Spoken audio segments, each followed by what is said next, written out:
And for more on the Syrian refugee crisis, I'm joined by Ms. Manal Omar, and she's the Vice President for Middle East and Africa at the United States Institute of Peace. And welcome back to our program. Thank you for having me. Thank you so much. Okay, so it's a very fluid situation right now in Iraq.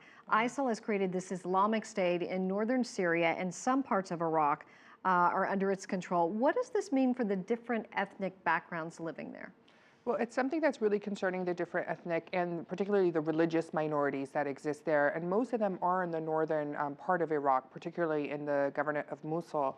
And so there's a real strong concern for the Christians, for the Shebek, for the Yazidis. In Syria, you have the Druze in terms of what it will mean for the freedom of practice of religion. But most importantly, there seems to be a growing rhetoric in terms of sectarian divide. And the minorities have a real threat of being forced to choose sides, which could make them a target. Now, how does all of this affect the humanitarian and the refugee crisis right now in Syria and other parts of the area? Will we see people rushing away from the Islamic State? We're already beginning to see people rushing away, but you already have quite a large refugee crisis, around 3 million of just Syrians alone, which is tasking the host countries, particularly Turkey and Jordan. But what you're beginning to see is this conversation about the lost generation, which is really what will happen with the children not having access to education, but also living under such humiliating circumstances. There's a real fear that these children will have no outlet other than recruitment for extremism. Oh my goodness, what can we do to help these children here in the West? I think the most important thing is to push for a political solution. At the end of the day, any humanitarian aid, which is very important and is quite essential, is really just dealing with the short-term problem. For the long term, it's finding a way of protecting civilians, finding a way for access for that humanitarian aid. So not only donating, but creating avenues where you can actually get the aid to them, and most importantly, solving the situation through a political solution.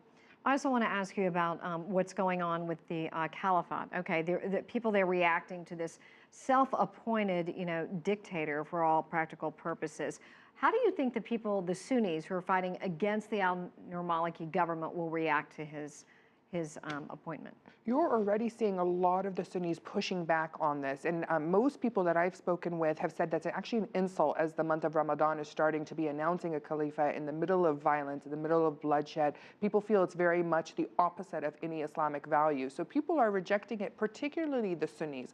The Sunni tribes were afraid of Al-Qaeda, and as you know, ISIS is even more strict than Al-Qaeda.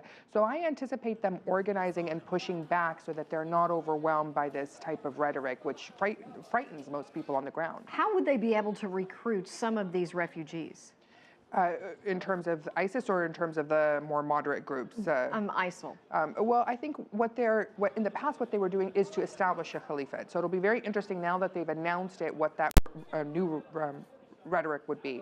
But most of the rhetoric centers around the injustice around Syria, around the international community not taking any action, and around Assad's brutal regime. I think that rhetoric in terms of extremism has slowly dissipated, and people are looking for a more moderate voice to represent them.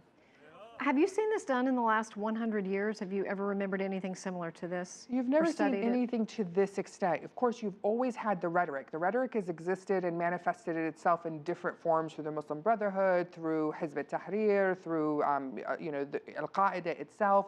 But it was very much a rhetorical argument. You never saw people actually take actions and these borders bleeding in together. And I think that's pretty much the strategy, is how to take these big conflicts, Syria on one side, Iraq on another, and bleed them into one another so that the region is overwhelmed by this. And I think the other strategy is to try and incite more sectarian violence. Do you think the refugees are being pushed to the side because of the other crisis going on right now? Is there enough attention being given to them? Unfortunately, I would have to say with the extent of the humanitarian crisis, there is nowhere near enough attention being given to the refugees and particularly to the host countries as well. We need to find a way to help the Syrians, but also help Lebanon, Jordan, and Turkey that's being overwhelmed by the needs of the refugees. All right, Ms. Manal Omar, thank you so much from the United States Institute of Peace. We appreciate your insight and for joining us on our program. Thank you for having me. Thank you. Thank you.